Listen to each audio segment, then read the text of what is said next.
नमो नमः सद्गुरुभ्यो सद्गुरुभ्यो नमो नमः।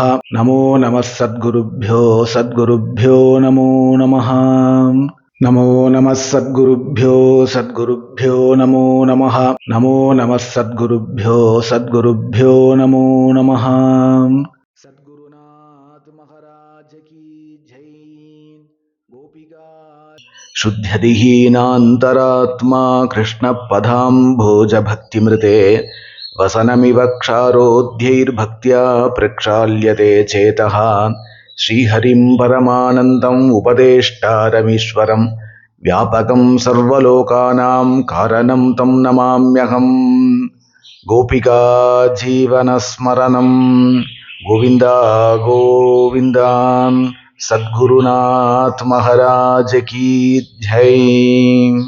दुर्लभो मानुषो देहः देहिनां क्षणभङ्कुरः तत्रापि दुर्लभம் மன்யே வைகுண்ட பிரியதர்சனம் அப்படின்னு ஸ்ரீமத் பாகவதன் சொல்றது.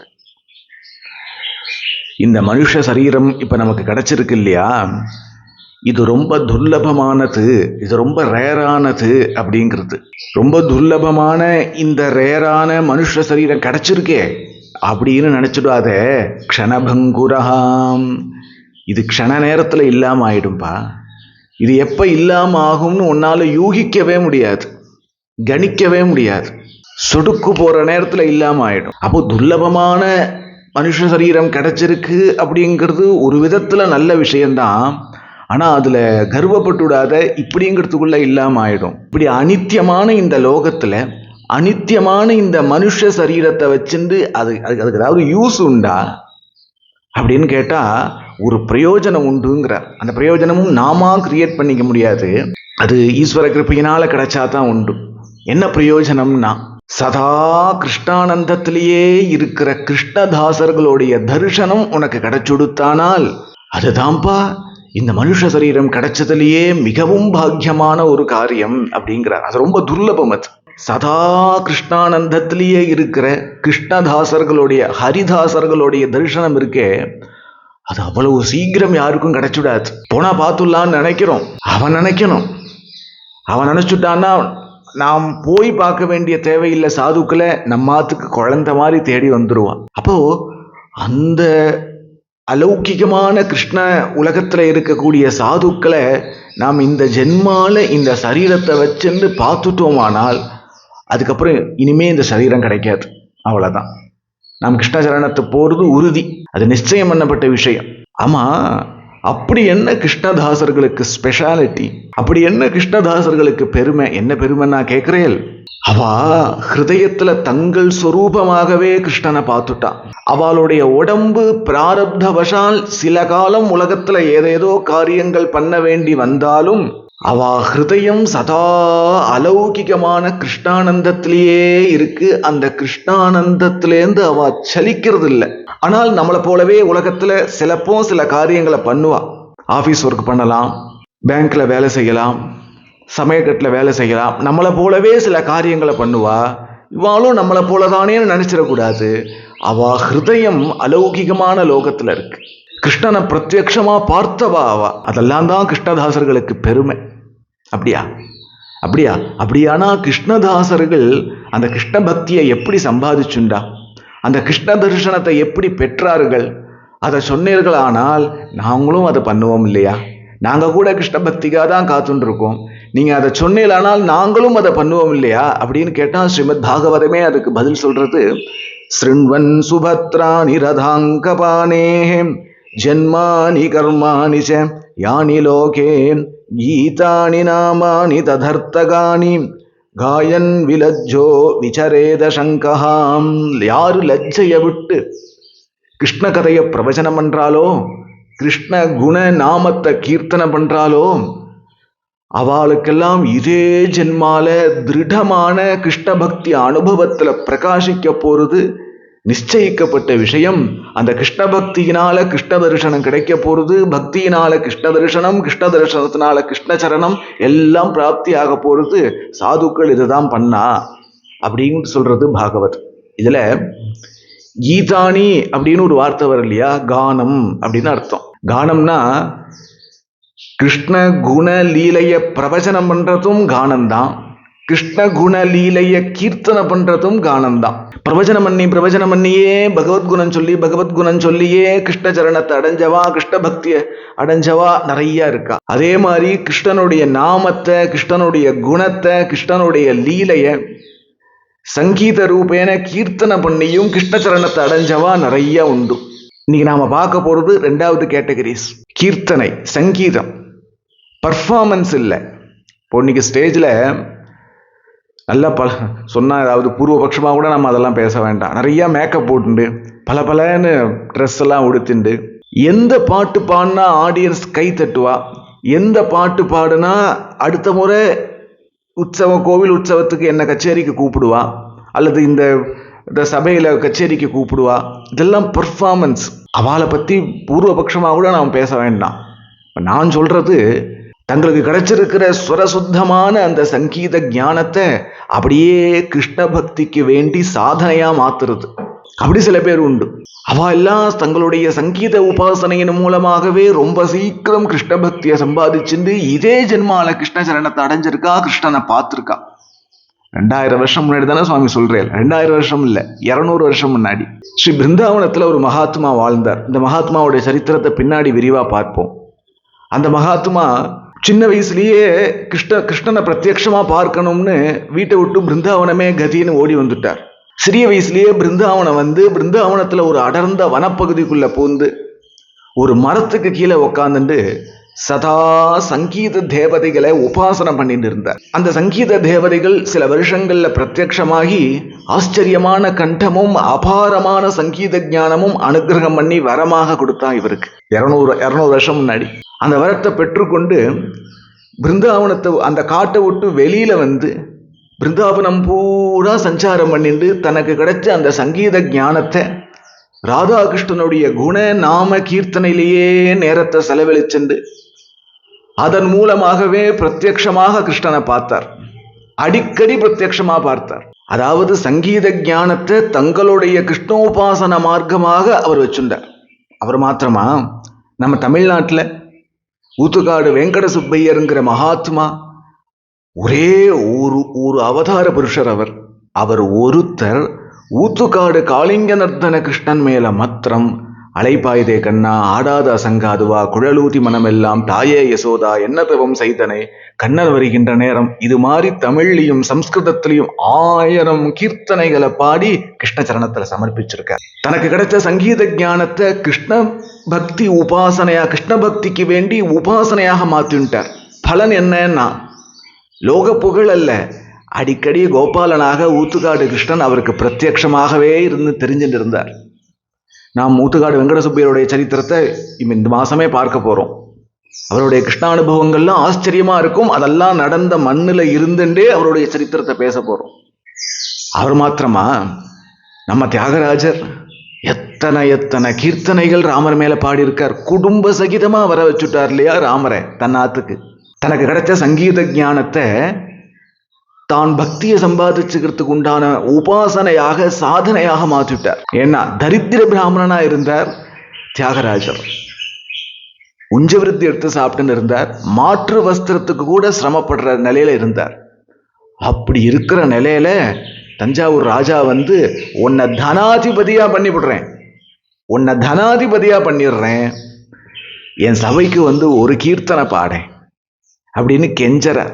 ராமரோன்னா தியாகராஜரோன்னா யாரை தனாதிபதியா பண்றது? எனக்கு தான் ஆல்ரெடி ஒரு தனம் இருக்கே. என்ன தனம் இருக்குன்னா, எனக்கு என் ராமன் தான் தனம் அப்படின்னு சொல்லுவார யாகில் அவருடைய நித்திய ஜீவிதம் எத்தனை பவித்திரமா இருந்தது. பர்ஃபார்மன்ஸ் பண்ணல, கைத்தட்டுக்கு வேண்டி பாட்டு பாடல. என் ராமர் கேட்பாரா, என் சீதைக்கு இது பிடிச்சிருக்குமா அப்படின்னு பார்த்து பாடினார். அது மாத்திரமா, மீராபாய், புரந்தரதாசர், பண்டரிபுர பக்தர்கள் அநேக பேர், எத்தனை பேர், சாமாசாஸ்திரிகள், முத்துசாமி தீட்சிதர், எத்தனை பேர் தங்களுக்கு கிடைச்ச சங்கீத ஞானத்தை தாங்கள் உத்தாரணமாறத்துக்கு உண்டான ஒரு உபாசனையா பண்ணா. இப்ப நான் சொன்ன அத்தனை பக்தர்களும் மகான்களும் ஒவ்வொரு க்ஷேத்திரத்துல இருந்து அந்தந்த க்ஷேத்திரத்துல இருக்கிற தெய்வத்தை ஆசிரியிச்சிருக்கா சங்கீதத்தின் மூலமா. அப்படி யாராவது குருவாயூர்ல உண்டா? இப்ப நாம குருவாயூரப்பனே கதி அப்படின்னு வாழ்ந்த பக்தர்களுடைய சரித்திரத்தை எல்லாம் ஒன்னொன்னா பார்த்துட்டு வரோம் இல்லையா? அது மாதிரி குருவாயூரப்பனே கதின்னு வாழ்ந்த சங்கீதத்தை உபாசனையா கொண்ட யாராவது ஒருத்தர் குருவாயூர்ல வாழ்ந்திருக்காளா? ஒருத்தராவது வாழ்ந்திருக்காளா அப்படின்னா ஒரு மகாத்மா வாழ்ந்திருக்கார். அவருடைய திவ்ய சரித்திரத்தை தான் இன்னைக்கு சிரவணம் பண்ண போறோம். யாருன்னா செம்பை வைத்தியநாத பாகவதர்னு பேர். கேரள தேசத்துல இவரை நாத பிரம்மம்னே கூப்பிடுவான். எல்லாத்தையும் விட கலியுக கந்தர்வன் அப்படின்னே கூப்பிடுவான். அப்படி ஒரு ஆச்சரியமான கண்டம், அலௌகிகமான சங்கீத ஞானம், பரமபக்தர். இந்த மகாத்மா பாலக்காடு ஜில்லால செம்பை அப்படிங்கிற கிராமத்துல 1896 ஆண்டு அனந்த பாகவதர் பார்வதி அம்மாள் அப்படிங்கிற திவ்ய தம்பதிகளுக்கு குழந்தையாக பிறந்தார். வைத்தியநாதன் பேர் வச்சார். இவர் கூடவே இன்னொரு சகோதரனும் பிறந்தார். இந்த செம்பை கிராமம் இருக்கே, அப்போதிருந்தே சங்கீத வித்வான்கள் நிறைஞ்சிருக்கிற கிராமம். இப்ப பரியந்தம் சங்கீதம்னா வாய்ப்பாட்டு மாத்திரம் இல்லை, சங்கீத உபகரணங்களான நாதஸ்வரம், தவில், வயலின், வீணை, இன்னும் என்னென்ன உண்டோ, தபேலா, என்னென்ன உண்டோ, இதுல இந்த இன்ஸ்ட்ருமெண்ட் வாசிக்கிறதுல வித்வான்கள்லாம் கூட அந்த ஊர்ல இருந்தா. அது ஒரு சங்கீத கிராமமாவே இருந்தது. பல சங்கீத வித்வான்கள் வாழ்ந்தா. அத்தனை சங்கீத வித்வான்களுக்கும் அக்ரகண்யனாக, அத்தனை பேருமே ஒத்துக்குற மகா வித்வானாக நம்ம வைத்தியநாதனுடைய அப்பா அனந்த பாகவதர் இருந்தார். இவாளுக்கெல்லாம் குல தெய்வம் குருவாயூரப்பன். குலதெய்வம் குருவாயூரப்பன். கோட்டியில ஒருத்தருக்கு தான் கிடைக்கும் ஸ்ரீனிவாசனை குலதெய்வனா எடுத்துக்கிறது. அதே மாதிரி கோட்டியில ஒருத்தனுக்கு தான் கிடைக்கும் குருவாயூரப்பன் குலதெய்வனா அமையிறது, கிருஷ்ணன் குலதெய்வமா அமையிறது. இவாளுக்கு குருவாயூரப்பனே குலதெய்வம்.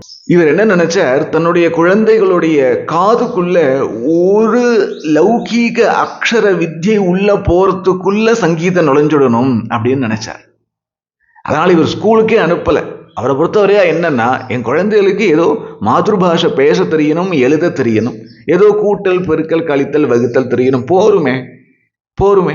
அதை நாமளே சொல்லி கொடுத்துருவோம், பள்ளிக்கூடத்துக்கு அனுப்ப வேண்டாம், லௌகீக வித்தை காதுல நுழைய வேண்டாம், சங்கீதம் நுழைஞ்சுடட்டும் அப்படின்னு தீர்மானிச்சா அந்த குழந்தைகளும் இதுக்கு அனுகூலமா இருந்தா. இந்த காலத்துல எல்லாம் குழந்தைகள் அனுகூலமா இருக்க மாட்டா. ஒரு திவ்ய முகூர்த்தம் குறிச்சு அந்த முகூர்த்தத்துல வைத்தியநாதனுக்கும் அவருடைய சகோதரருக்கும் ஸ்வர பாடங்கள் எல்லாம் தொடங்குறார். அந்த பாடங்கள்லாம் எடுத்துட்டு இருக்கும் பொழுது இடையில சொல்லுவார். அனந்த பாகவதர் தன் குழந்தை வைத்தியநாதனுக்கு சொல்லுவார், அப்பா, நாம குருவாயூரப்பனை குலதெய்வமா பெற்றவர்கள், கோட்டியில ஒருத்தருப்பா, நாம அந்த கிருஷ்ணனை நாம பிரத்யட்சமா பார்க்க வேண்டாமா அப்படின்னு கிருஷ்ண கதையெல்லாம் சொல்லுவார். இந்த கிருஷ்ணனை எப்படி பார்க்கலாம்ப்பா அப்படின்னு குழந்தையா இருக்கிற வைத்தியநாதன் கேட்பான். நமக்கெல்லாம் சங்கீதம் தானப்பா பரம்பரையா கிடைச்சிருக்கு. அந்த சங்கீதத்தையே கிருஷ்ணார்ப்பணமாக, கிருஷ்ணோபாசனையாக நீ பண்ணாயானால் கிருஷ்ணன் பிரத்யட்சமா உனக்கு தரிசனம் கொடுப்பான். மகான்கள்லாம் ஒத்துக்குற கிருஷ்ண பிரேம பக்தி உன் ஹிருதயத்துல வந்துடும், கிருஷ்ணனை பார்த்துடலாம்ப்பா அப்படின்னு சிறிய வயசா இருக்கும்போது சங்கீத பாடம் நடக்கும்போது இடையில சொல்லுவார். இது அந்த குழந்தையுடைய ஹிருதயத்துல ஊறி போயிடுது. மேலும் சொல்லுவார், நம்ம பெரியோர்கள்லாம் அப்படிதான் பார்த்துருக்கா அப்படிங்கிறதையும் சொல்லுவார். அதெல்லாம் அந்த பிஞ்சு வைத்தியநாதனுடைய ஹிருதயத்துல பதிஞ்சு போச்சு. சங்கீதம்ங்கிறதே 10 பேர் முன்னாடி பர்ஃபார்மன்ஸ் பண்ணி அடுத்தடுத்த ப்ரோக்ராம் புக் பண்ணி காசை வாங்கிட்டு கைத்தட்டு வாங்கிட்டு போற ஒரு தொழில் அப்படின்னு சொல்லி கொடுக்கல பெரியவா. அப்படி சொல்லி கொடுக்கல பெரியவா, அது கிருஷ்ணோபாசனைன்னு சொல்லி கொடுத்தார்.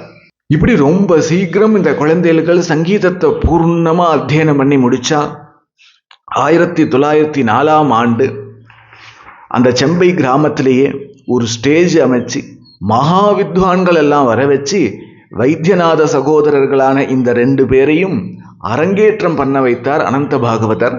ஆச்சரியமா கீர்த்தனைகள் பாடுறா, 2-3 கீர்த்தனை பாடுறா. இடையில ஒரு கீர்த்தனை வைத்தியநாதன் குருவாயூரப்பன் மேல பாடுறான்.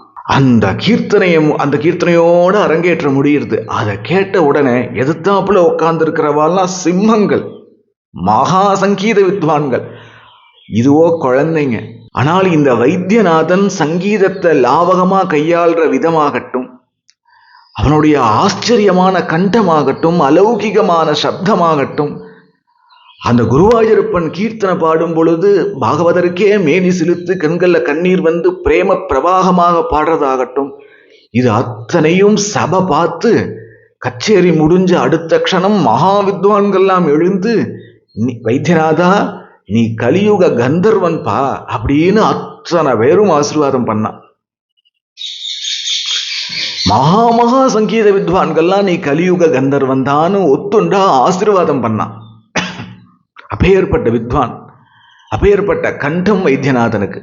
இந்த அரங்கேற்றத்துக்கு பிறகு நிறைய கோவில் உற்சவங்களுக்கெல்லாம் கூப்பிட ஆரம்பிச்சான். ஊத்துக்காடு சன்னதியில மியூசிக் இன்ஸ்ட்ருமெண்ட் வாசிக்கிறவா, கலைத்துறையில ஈடுபட்டிருக்கிறவா, கலைத்துறைனா பரதம், சங்கீதம், மியூசிக் இன்ஸ்ட்ருமெண்ட் வாசிக்கிறவா, இவாள்லாம் இங்க வந்து அரங்கேற்றம் பண்றதுக்குன்னு இங்க வந்து அரங்கேற்றம் பண்ணுவா.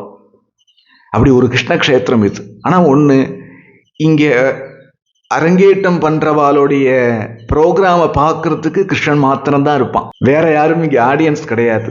கிருஷ்ணன் தான் ஆடியன்ஸ். அவன் பார்த்தா போருமே, அவன் ஜெகத்குருவாச்சே, அவன் பார்த்து ஆசீர்வாதம் பண்ணிட்டா போருமே. அப்படி ஒரு சம்பிரதாயம் ஊத்துக்காடுல உண்டு.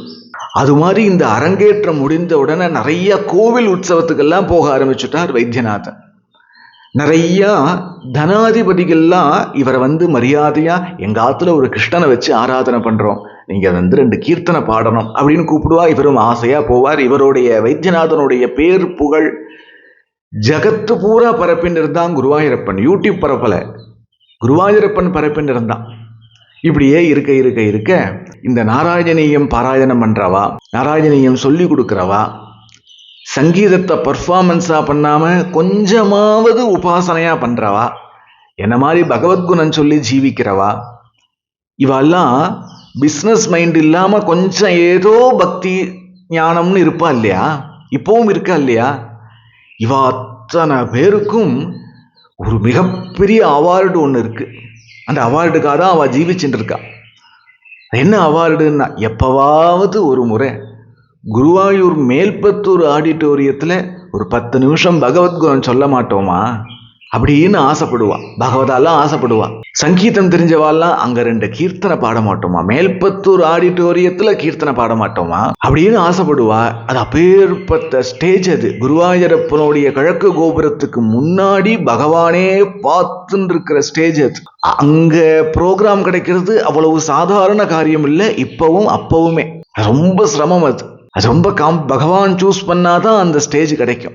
வைத்தியநாதன் ஒரு நாளைக்கு தன்னுடைய பூஜை ரூம்ல உட்காந்துட்டு கிருஷ்ணநாமத்தை ஜெபம் பண்ணிட்டு இருக்க, ஒருத்தர் ஓடி வந்து, சுவாமி உங்களை குருவாயூர் மேல்பத்தூர் ஆடிட்டோரியத்துல ஏகாதசி அன்னைக்கு கச்சேரி பண்ண கூப்பிட்டுருக்கா அப்படின்னு சந்தோஷப்பட்டார். பண்ணிட்டு இருக்கிற ஜெபமாலை அப்படியே கீழே போட்டார்.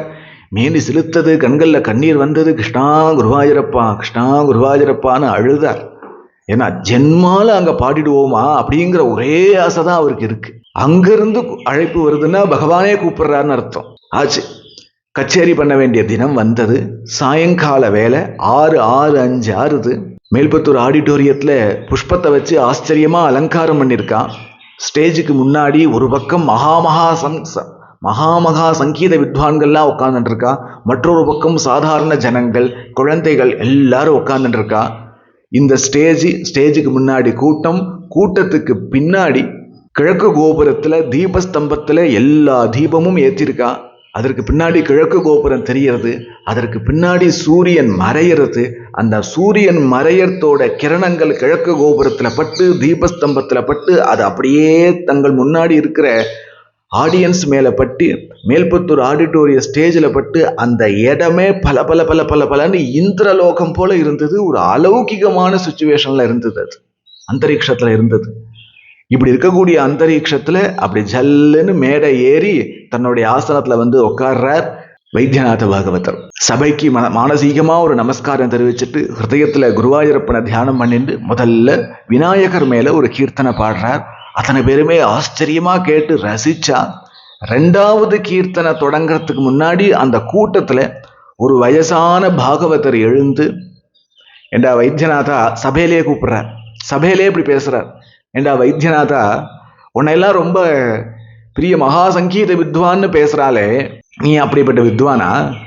அப்படியானால் நான் ஒரு கேள்வி கேட்கிறேன், அதுக்கு பதில் சொல்லு அப்படிங்கிறார். ஒரு போட்டிக்கு கூப்பிடுறார். வைத்தியநாத பாகவதரோ எழுந்து நமஸ்காரம் பண்ணி சிரம் தாழ்ந்து நான் தோத்துட்டேன் அப்படின்னு ஒத்துண்டார். போட்டிக்கே வரல. பயமா? தங்கள் சாமர்த்தியத்தை நம்பி இருக்கிறவாளுக்கு தான் பயம், சபகூச்சம் எல்லாம். குருவாயூரப்பன் ஹிருதயத்திலிருந்து பேசுறா, சங்கீதம் பாடுறான்னா அவளுக்கு எது சபையை கண்டு பயம். அவா தங்கள் மாத்துக்கு போய் உக்காந்தா போறோம், பிரவாகம் போல வந்துட்டே இருக்கும். அதனால பயம் இல்லை. அவர் நினைக்கிறார், இது எப்பேற்பட்ட ஆடிட்டோரியம் இது. ஏன்னா செங்கலால கட்டியிருக்கிற மாதிரி தான் உங்களுக்கு எல்லாம் தெரியும். ஒவ்வொரு செங்கலும் நாராயணீயம் சொல்லும். ஏன்னா எத்தனை எத்தனை பேரு பிராணோபாசனையாக நாராயணியை வச்சுருக்காளோ அவெல்லாம் அங்க வந்து நாராயணியம் பாராயணம் பண்ணியிருக்கா. சங்கீதத்தை எத்தனை பேர் உண்மையா உபாசனையா வச்சுருக்காளோ அவ அத்தனை வித்வான்களும் அங்க வந்து 2 கீர்த்தனையாவது பாடியிருக்கா, அன்றும் இன்றும். மேலும் அதெல்லாம் போட்டு விடுங்கோ, எதுத்தாப்புல குருவாயூரப்பன் இந்த ஆடிட்டோரியத்தை பார்த்துட்டு இருக்கான். அப்படி ஒரு ஆடிட்டோரியம் இது. இங்க வந்து அகங்காரத்தை அடிப்படையாக கொண்ட போட்டிக்கு போறதா அப்படின்னு நினைச்சுட்டார். நான் தோத்துட்டேனே வணங்கிட்டார். ஆனால் எதிர்த்தாப்புல உட்கார்ந்துட்டு இருக்கிற மகாமகா சங்கீத வித்வான்கள்லாம், வைத்தியநாதா நீ அப்படி சொல்லக்கூடாது, இது கிருஷ்ண சன்னதி, நீயோ பாகவதன், ஒருத்தர் போட்டிக்கு கூப்பிடுறாருன்னா நீ ஏன் போட்டின்னு எடுத்துக்கிற, அதை கேள்வின்னு எடுத்துக்கோ, அதுக்கு பதில சொல்லிடேன். கிருஷ்ணன் கேட்பான் இல்லையா, பதில சொல்லிடேன்னு ஏதேதோ சொல்ல பெரியவாளுடைய பேச்சை தட்டுற குணம்ங்கிறதே கிடையாது வைத்தியநாதனுக்கு. சரின்னு சொல்லிட்டு அவர் என்ன சங்கீத சம்பந்தமா கேள்வி கேட்டாரோ அதற்கு பதிலாக குருவாயூரப்பனை ஹிருதயத்துல தியானம் பண்ணிட்டு ஒரு கீர்த்தனையா பாடினார். இந்த கீர்த்தனை அந்த க்ஷணம் கேட்ட அத்தனை பேரோடைய ஹிருதயமும் ஒரு க்ஷணம் ஸ்தம்பிச்சிடுத்து. சுத்தி இருக்கிற சேதன அச்சேதன வஸ்துக்கள்லாம் ஒரு நிமிஷம் பிரேம பிரவாகத்தினால மேனி செலுத்திடுத்து. அங்க இருக்கிறவளுடைய நெஞ்சம் உருகிடுத்து. அப்படி ஒரு ஆச்சரியமான சங்கீதம், அதை தாண்டின கண்டம், அதை தாண்டின பக்தி. அதெல்லாம் நாம இன்னும் கேட்கல. இந்த பிரவச்சனம் பண்ணும் பொழுது சில பேர் இடையில ஏதாவது கீர்த்தனைகள் பாடுவா, கேட்டுட்டா அடாடாடா என்ன அருமையா பாடுறார் அப்படின்னு சொல்லியிருக்கோம் இல்லையா, நம்மளாம் சொல்லிட்டு இருக்கோம் இல்லையா. என்ன காரணம் தெரியுமோ இல்லையோ, வாஸ்தவமான கர்நாடிக் சங்கீதத்தை நாம இன்னும் கேட்கல. அதான் அந்த கோணாமானான்னு பாடுறதெல்லாம் ஆஹா பிரமாதம் பிரமாதம் கைத்தட்டுறோம். கேட்கணும், தியாகராஜர் பாடி கேட்கணும், வெங்கட சுப்பையர் பாடி கேட்கணும், நம்ம வைத்தியநாத பாகவதர் பாடி கேட்கணும். அன்னைக்கு கேட்டவா பாக்கியம் என்னவா தான். இப்படி ஒரு கீர்த்தனையை பாடிட்டு கை கூப்புறார். அத்தனை மகா வித்வான்களும் சங்கீத தெரிஞ்சவாலும் தெரியாதவாலும் தங்கள் கையில என்னென்னலாம் இருக்கோ அத்தனையும் கிருஷ்ண சரணத்துல சமர்ப்பிக்கிற பாவத்துல வைத்தியநாத பாகவதருடைய சரணத்துல சமர்ப்பிச்சா எல்லாரும் வாழ்த்தனா. அப்படியே சபையே ஜிலு ஜிலு ஜிலுன்னு இருக்கு. நம்ம வைத்தியநாத பாகவதரோ மெல்ல ஸ்டேஜ்லேருந்து இறங்கி வந்து அந்த கேள்வி கேட்டார் இல்லையா, அந்த பெரியவர் அவரை கை கூப்பின்னு சொன்னார், சுவாமின்னு என்னிடத்துல இருக்கிற சங்கீதமோ உங்களிடத்துல இருக்கிற சங்கீதமோ நம் பிரபாவத்தினால உண்டானது இல்லை, அது குருவாயூரப்பன் போட்ட பிச்சை. அதுல கர்வம்னு ஒண்ணு நமக்கு வந்துடுத்தானால் நம்மளிடத்துல முகம் காட்டாம முகத்தை திருப்பிண்டுடுவான் கிருஷ்ணன். நம் விஷயத்துல பாராமுகமா இருக்கிற கிருஷ்ணனை விட நமக்கு என்ன லோகத்துல நஷ்டம் வந்துட போறது. அதனால கர்வமாத்திரம் கூடாது. அடியன் கர்வமாக ஏதாவது உங்க மனம் கோடும்படி நடந்திருந்தேனானால் நான் குழந்தை, நான் க்ஷேமமா இருக்கணும், நான் மெம்மேலும் நன்னா வளரணும், எனக்கு கொஞ்சம் சங்கீதமும் தெரிஞ்சுக்கணும், என்னை ஆசீர்வாதம் பண்ணுங்கோன்னு பரம வினயமாக நமஸ்கரிக்க அகங்காரமா கேள்வி கேட்ட அந்த பாகவதருடைய ஹிருதயமே உருகிடுத்து. அப்பேற்பட்ட வினயஸ்வரூபமானவர் நம்ம பாகவதர். எப்பேற்பட்ட கலாகாரனுக்கும் கர்வம்னு ஒண்ணுக்கு லேசமாவது எங்கேயாவது இருக்கும். ஆனா அந்த லேச கர்வம் கூட இல்லாத மகாத்மா நம்ம வைத்தியநாத பாகவதர் தான். இனிமே எங்க பார்க்க போறோம்னு தெரியல. அதுக்கப்புறம் பாரத தேசம் பூரா நிறைய கச்சேரிகளுக்கு போயிட்டு வந்திருந்தார். எங்க போனாலும் குருவாயூரப்பன் மேல ஒரு கீர்த்தனை பாடுவார். அந்த ஒரு கீர்த்தனையை காத்து கேட்கறதுக்கு சபை அப்படியே நிறைஞ்சு போயிடும். இப்படியே இருக்க இருக்க இருக்க 1951 வருஷம் ஒரு முறை நம்ம தமிழ்நாட்டில் கோயம்புத்தூர்னு நினைக்கிறேன், எனக்கு சரியா ஞாபகம் இல்லை, கோயம்புத்தூர்ல கச்சேரிக்கு வரார். கச்சேரியில எல்லாரும் ஆச்சரியமா சபை நிறைஞ்சிருக்கு. ஒரு கீர்த்தனையாவது கேட்டுட்டு போவோன்னு அவசரமா போயிருந்தவாள்லாம் போஸ்டரை பார்த்துட்டு உள்ள வந்துட்டா.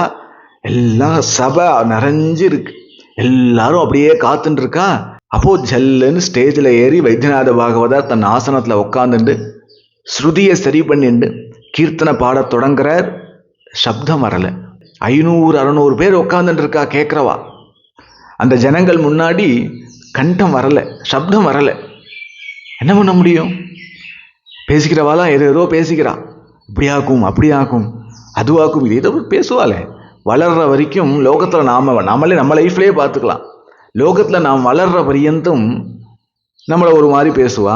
வளர்ந்துட்டோம்னு வச்சுக்கோங்க ஒரு மாதிரி பேசுவா. லோகத்தில் சாதாரணம் இல்லையா? லோக ஜனங்கள்னா அப்படி தானே, லோகன்னாலே அப்படி தானே. ஏன்னா நான் தான் அவனை வளர்த்து விட்டேன், தெரியுமொல்லி அவன் ஒன்றுக்கு உதவாமல் இருந்தான், அன்னைக்கு என்கிட்ட வந்தான் காப்பாற்றினேன் அப்படின்பா. நம்ம பந்துக்களே சொல்லுவா. பகவான் மாத்திரம்தான், குருநாதர் மாத்திரம்தான் அன்னைக்கு நீ கஷ்டப்படும் போது நான் தானடா கை கொடுத்தேன்னு சொல்ல மாட்டான். சாதுக்களும் குருநாதாலும் கிருஷ்ணனும் மாத்திரம்தான் அப்படி சொல்ல மாட்டான். இந்த ஜனங்கள்லாம் ஒவ்வொரு மாதிரி பேச ஆரம்பிச்சுட்டான். நிறைய சம்பாதிக்கிறார் என்னமோலாம் பேச ஆரம்பிச்சுட்டா. பூர்வபக்ஷமா அதெல்லாம் கூட நம்ம சொல்ல வேண்டாம். சில பேர் வருத்தப்பட்டா. அப்புறம் அந்த கீர்த்தனையை பாட முடியல, அப்புறம் அங்கே கச்சேரியை தொடர முடியல.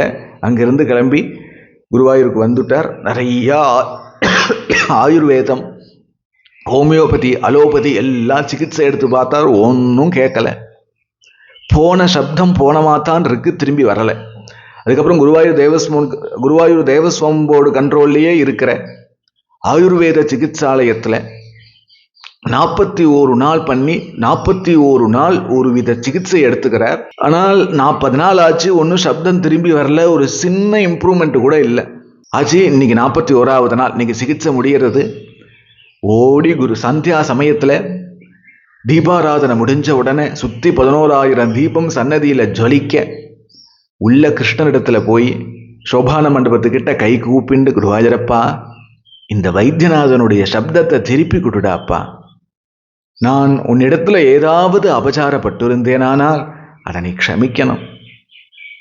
களவு கல்மஷ சித்தானாம்னு இருக்கக்கூடிய நாங்கள் அபச்சாரம் தாண்டா பண்ணுவோம்.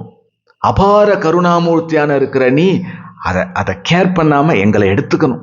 அப்படி நீ எங்களை உத்தாரணம் பண்ணாதான் உண்டே ஒழிய எங்க சாமர்த்தியத்தினால சித்த சுத்தியை சம்பாதிச்சுட முடியுமா?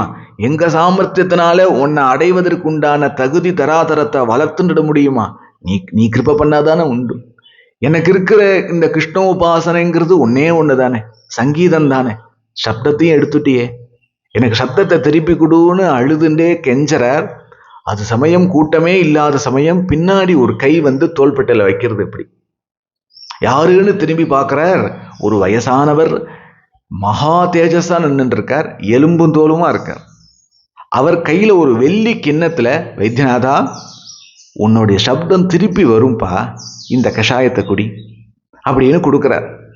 வைத்தியநாத பாகவதர் என்ன நினைச்சார், அவர் 41 நாள் சிகிச்சையாலயத்தில் இருக்கார் இல்லையா, இப்ப ஏதோ மருந்து சாப்பிட வேண்டிய சமயம் போருக்கு கொடுத்து விட்டுருக்கா போருக்கு அப்படின்னு நினைச்சுட்டு இப்படி திரும்பி குருவாயூரப்பனை பார்த்து அந்த மருந்தை குடிச்சுக்கிறார். அந்த க்ஷணம் முன்னவிட கம்பீரமா, முன்னவிட மயக்கிற விதத்துல சப்தம் திரும்ப வந்துடுத்து.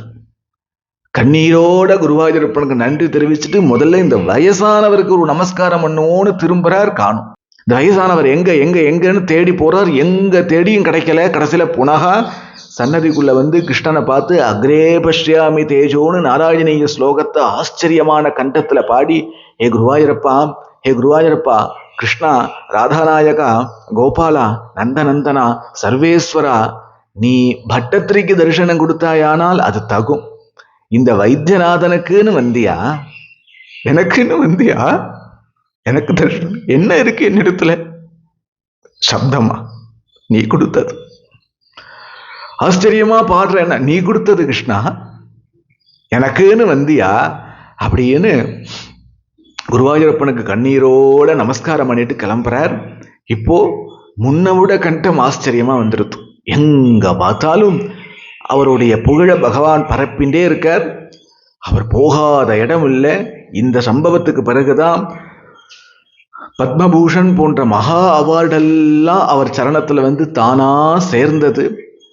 அப்படியே இருக்க இவருக்கு கொஞ்ச காலமா ஒரு ஆசை வந்தது. ஜென்மால எதையும் ஆசைப்படாதவர் எங்கெல்லாம் கச்சேரிக்கு போறாரோ அதுல கிடைக்கிற பணம் எல்லாம் குருவாயூரப்பனுடைய உதயாஸ்தமன பூஜைக்குன்னு கொடுத்துருவார். ஒருவன் தன் வாழ்நாள்ல ஒரு உதயாஸ்தமன பூஜை பண்றதே கஷ்டம். அதுக்கு நிறைய நியமங்கள் உண்டு. இந்த காலத்துல 1.5 லட்சம் ரூபா ஆறுது. எனக்கு தெரிஞ்சு 1 லட்சம் ரூபா இருந்தது. இப்போ 1.5 லட்சம் ரூபா பண விஷயம் இல்லை. நம்ம ஆயுசுல நமக்கான டேட்டு கிடைக்கணும். அதுவே பெரிய விஷயம். இப்போ 2000 சரியா ஞாபகம் இல்லை, அடுத்த 10 வருஷத்துக்கு டேட் இல்லை. அது உதயாஸ்தமன பூஜை கிருஷ்ணனுக்கு ரொம்ப பிரீதிகரம். உதயத்திலேருந்து சூரிய அஸ்தமன பரியந்தம் 18 விதமான பூஜைகள் பண்ணுவா.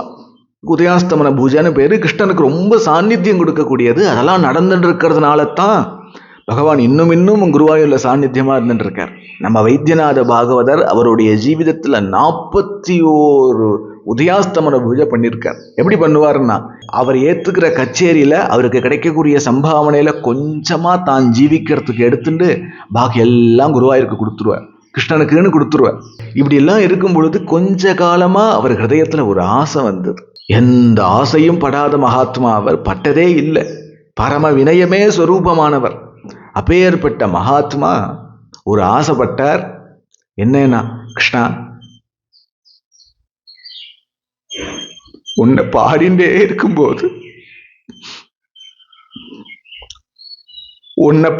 இருக்கும்போது உன் சரணத்துக்கு வந்துடணும் கிருஷ்ணா, அனுகிரகம் பண்ணு அப்படின்னு ரொம்ப வருஷமா பிரார்த்தனை.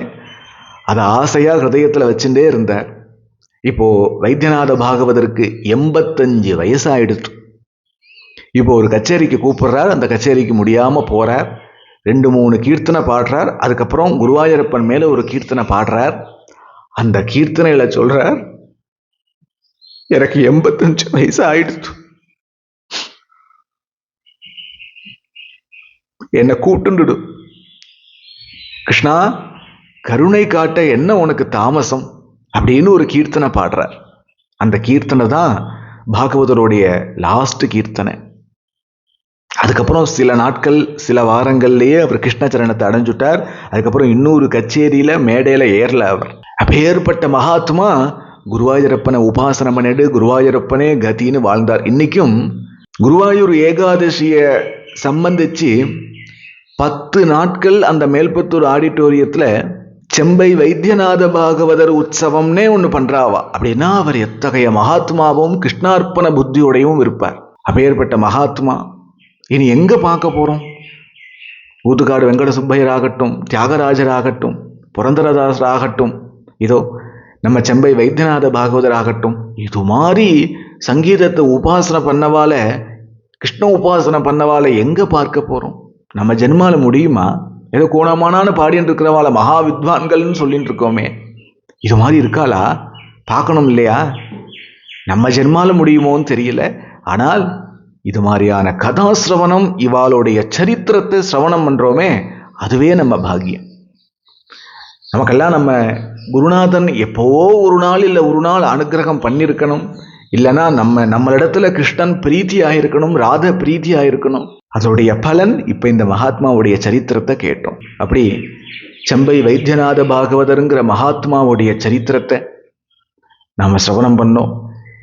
இந்த மகாத்மாவுடைய சரித்திர பிரவச்சன சத்சங்கத்தை எனக்கு எல்லாமுமான என் தெய்வம் கிருஷ்ணன் குருவாயூரப்பன் கோபாலனுடைய சரணத்திலையும், கிருஷ்ண பிரேம ஸ்வரூபிணி ராசேஸ்வரி ஜெகன்மாதா என் தெய்வம் ராதையோடைய சரணத்திலையும் சமர்ப்பிச்சுக்கிறேன். சத்குருநாத் மகாராஜ கி ஜெய். கோபிகா ஜீவனஸ்மரணம் கோவிந்தா கோவிந்தா.